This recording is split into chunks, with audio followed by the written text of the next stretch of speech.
everybody once again. So right after thank you for leaving your posts and joining us here this morning. Jim has been a great friend of this place, and like anybody who kind of gets what we're doing here, what we're about is investing in people rather than wanting to incarcerate our way out of our problems.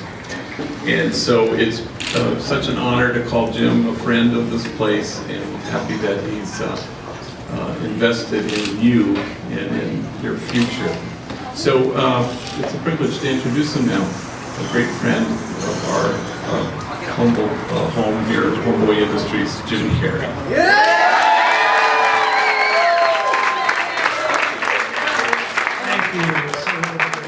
I'm really happy to be part of this. This is a part of me, and thank you. I'd like to say thank you to Father Greg and his gigantic heart. Yeah! There's hardly room for any of us in here with his heart.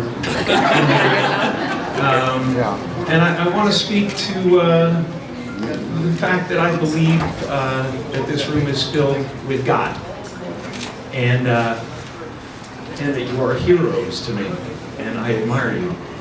Because when you step through these doors, and you decide to be a part of this family, you've made a decision to transcend and to leave darkness behind.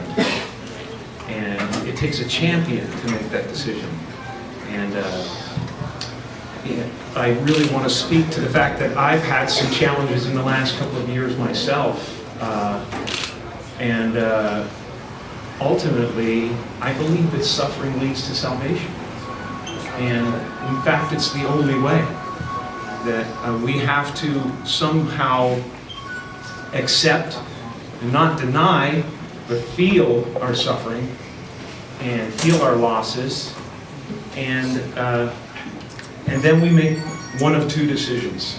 We either decide to go through the gate of resentment, which leads to vengeance, which leads to self-harm, which leads to harm to others, or we go through the gate of forgiveness, which leads to grace. And your being here is an indication that you've made that decision already. You've made the decision to walk through the gate of forgiveness to grace, just as Christ did on the cross.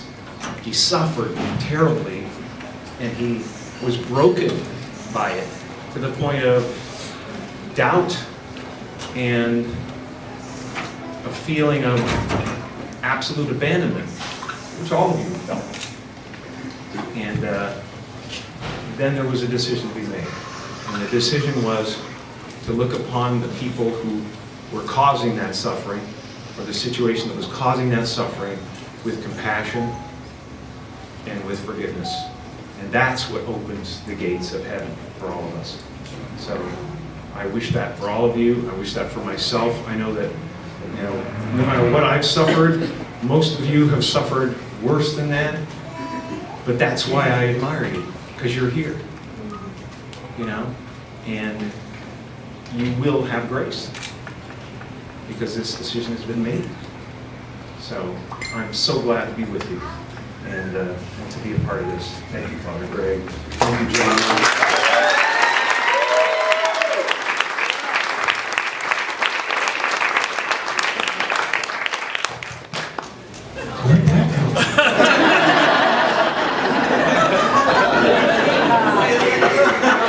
You guys are good for me, man. And I want to say something about the program that we're introducing here. I know that it's kind of an odd thing to consider. It shouldn't be, but it's a very strange concept to most people, and especially to people that have suffered trauma and have trust issues or whatever. To trust that they can close their eyes for a moment or a couple of moments during the day and let go of the show that's going on in their heads. You know, we are so trapped, all of us, especially those who have suffered terrible trauma, to think of that as a real thing. And there is a difference between real danger and imagined danger, and it's hard to turn that off.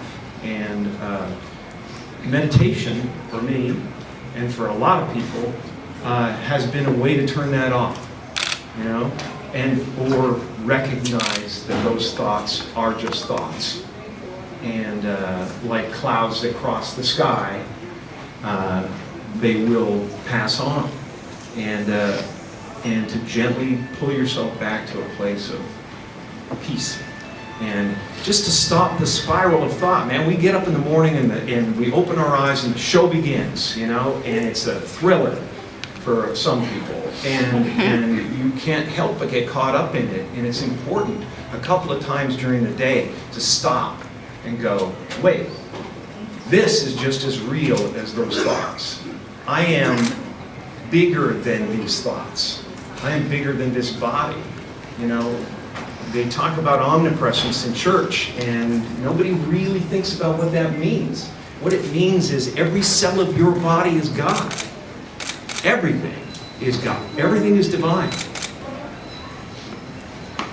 So when you do good things, when you decide to transcend the negativity and attempt to do something positive for you, for your family,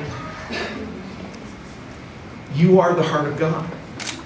You are the eyes of God. When you speak from that place, you are God's voice. And when you make a loaf of bread in this place, in this kitchen, that is a Eucharist.